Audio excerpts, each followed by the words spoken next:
माखन चोरी की लीला क्यों की ये आप लोगों ने आज तक शायद किसी कथावाचक ने ना बताया हो। इतनी भागवतें हुई, पिछले साल इसी मंच पे भागवत हुई थी, मैं मोबाइल पे सब देखता रहता था कि किस कहाँ पे कौन सी भागवत हो रही, कौन से व्यास जी आए हैं, सब मोबाइल पे आता है। तो मैं बाहर था, मैं डेली यहाँ का कवरेज देखता था। पिछले साल इसी ग्राउंड में गीता मंदिर में भागवत हुई थी और बहुत अच्छा कार्यक्रम हुआ था, बड़ी धूमधाम से।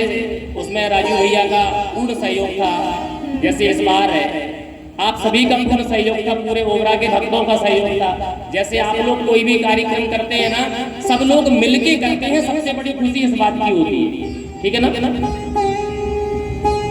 हमारे परीक्षित जी कुछ बोल ही नहीं रहे, हम सोच रहे थे ये खुश होकर कहेंगे हाँ सही बात है, तो हमने कहा पता नहीं कि हमने क्या ऐसा कर दिया है। भैया कोई भी कार्यक्रम हो मिलकर के ही अच्छे लगते हैं, है ना। आदमी जिंदा में तो अकेले कोई काम कर ही नहीं सकता। इस धर्म मंच से कह रहा हूं और चैलेंज करके कह रहा हूं कि अगर कोई मेरी बात को काट दे तो कमरे में आके काट देना। कैसे?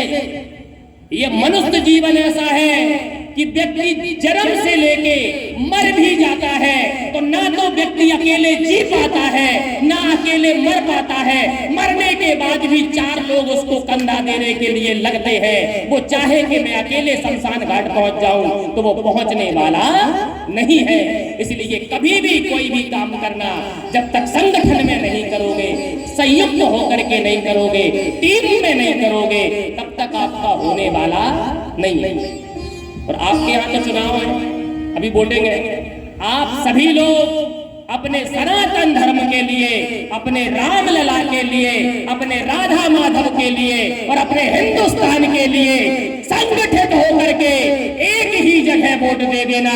बस मैं ये और आपसे अपील कर रहा हूँ, बोलिए भारत माता की जय हो, ताकि हमारा हिंदू राष्ट्र जल्दी से जल्दी पीओके को भी वापस हिंदुस्तान में शामिल कर ले।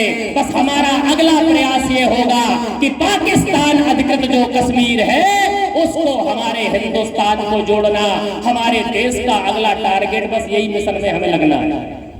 इसलिए आने वाले चुनाव की तारीख को कोई भी घर में ना बैठा रहे। भोजन, फलाहार, खाना पीना, टीवी, मोबाइल, बच्चे, बीवी, ये जिंदगी भर आप लोग करते हो, लेकिन एक दिन, एक घंटा केवल अपने भारत माता की इज्जत बचाने के लिए निकाल लेना, हिंदुस्तान की अस्मिता के लिए निकाल लेना, अपने रामलला के दर्शनों के लिए निकाल लेना। जो भव्य मंदिर बन गया, हम लोग जाकर के प्रेम से दर्शन कर सके। इसलिए एक बार हमें संगठित होकर के अपने राष्ट्र को वोट करना है, अपने सनातन धर्म को वोट करना है, अपने हिंदुत्व को वोट करना है। बोलिए भारत माता की जय हो। आज भगवान ने माखन चोरी क्यों की? भगवान ने माखन चोरी इसलिए की, भगवान को माखन खाने का कोई शौक नहीं था। भगवान माखन के भूखे नहीं थे। भगवान को दूध दही की जरूरत नहीं थी। जिस नंद बाबा के यहाँ लाखों गाय बंधी हो, बताइए वो दूसरे का दूध दही क्या खाएगा? लेकिन भगवान तो केवल गोपियों के प्रेम के भूखे थे। भगवान माखन खाने नहीं, गोपियों का प्रेम पाने के लिए जाते थे। अहम भक्तस् पराधीनो, भगवान कहते हैं मैं भक्त के अधीन हूं, भक्त की दासता में हूं।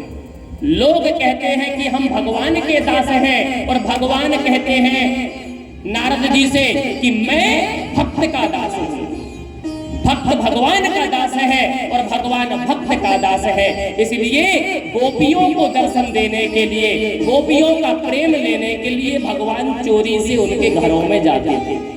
बोलिए भक्त वत्सल भगवान जय हो। अब महाराज